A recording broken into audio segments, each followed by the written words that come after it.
brother. Ben, Snowmageddon hit yesterday, and as expected, the damage was unimaginable. Here are some photos of the damage. Notice how the snow almost covers the grass. Look how the road was obviously kind of wet earlier. And how am I supposed to clean this car up? Expectations completely met. No overhyping whatsoever.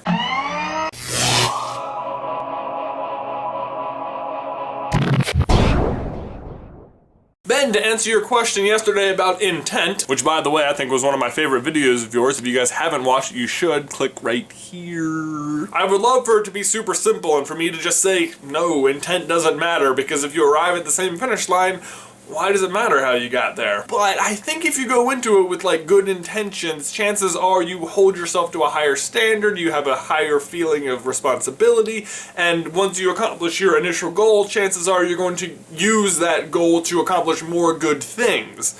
But, you know, I mean, the best laid plans of mice and men, Ben, right? I mean, you could have great intentions. I want to offer all these people all these jobs, but when you get down there, you realize, oh my god, I'm making tons of money, and oh my god, I could be making even more money if I paid them less, and oh my god, there's no law that says I can't do that, and oh my god, they're still gonna be grateful to me because they didn't have anything before, so win, win, win, win.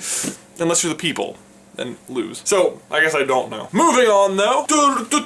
Moving on, not grooving on. Sorry about that. Today I wanted to talk about something I frequently do and something that I think is super important, which is to maximize your experience. By that I mean, if I find myself in an occasion or a situation that I don't think I'm going to be in again for a while, I'm going to try and squeeze as much experience and memories out of that day as I can. Like at an amusement park, I want to ride every roller coaster, and I want to see as many shows as possible, and I want to buy the overpriced theme park themed food, and I want a souvenir because I know I'm not gonna go back there again, like, soon or maybe ever. That always freaks me out, Ben, thinking about that. At some point in your life, when you leave a place, it will be the last time you were ever there. Ugh. Well, this video just took a depressing turn. Moving on. No. Grooving on. It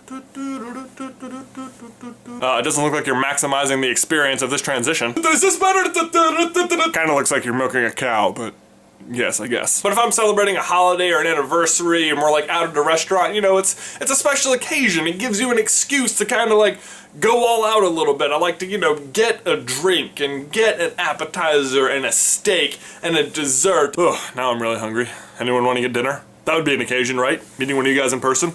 I'd go all out for that, right? Wouldn't you? In a nutshell, in any given situation, I like to try and say yes as much as possible to any given opportunity. But I know not everyone is like that, and it can cause like strife in my life because it will like frustrate me to the point of anger when people say no to things sometimes. Like if there was a midnight movie premiere on a Wednesday night, I'll tell you right now, I'm game. But I know there are people who would be like, you know, I really just don't want to like be up that late and spend $20 on a ticket and popcorn and drinks, and I'll be tired the next day and I'm not really that interested in the movie, and just it's not worth it. Honestly, perfectly valid argument. Except in my head, I'm thinking you are just not thinking about it correctly. I'm perceiving their decision to be based on how much they're going to enjoy the movie itself versus how tired they're going to be the next day. To me, the movie itself is almost irrelevant. It's the actual act of going there with a huge crowd of people and all of your friends and having like a guilt-free reason to buy the popcorn and the drinks and the candy, and even being tired the next day. That is all just part of this